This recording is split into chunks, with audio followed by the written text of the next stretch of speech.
Cultural differences. If we continue talking about food that's weird in Sweden, or I guess tacos isn't that weird, but still it's, yeah. In Sweden we eat quite a lot of crisp bread, which is like dried crispy bread really.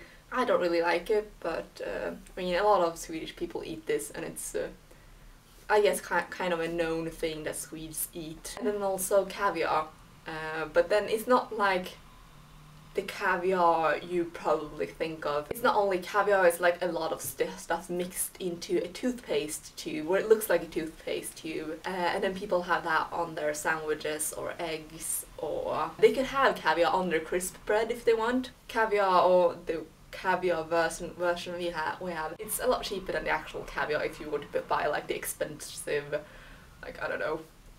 We still have that, but it's not something, it's the toothpaste caviar that a lot of people buy and use in Sweden. Parents aren't really that strict, or if you are 14, I mean you could be up until like 3 AM and come home late, and your parents, or most parents, wouldn't really care that much, or no one would ask where have you been. Parents aren't very overprotective, or kids are free to do whatever they want most of the time. And also in school, kind of the same, or our school system is really bad, I would say. We really don't get a lot of homework, and our grading system, you got 3 different grades. I don't think that's enough, because if someone is really good at something and someone is only fairly good at it, they still get the same grade, which is not fair. But they're changing that now, so at least the grading system will be better, but I think it will take several years until the school system would be considered good or good enough. Also in London and the UK, I noticed that kids had a lot of after-school activities, and they were playing sports and they were playing instruments.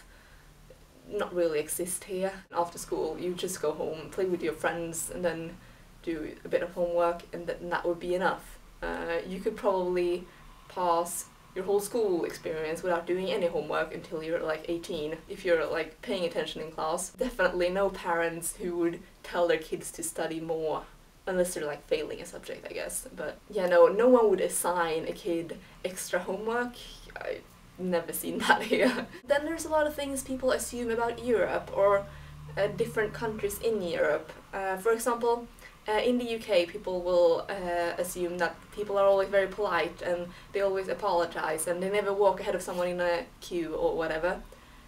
Which is, I don't think that's only true for the UK, I think it's true for most of Europe, or at least in Sweden everyone's very polite in that sense. And also how we don't talk to strangers. If someone were to talk to you on the bus, strike a conversation, people will probably think you're a bit mental.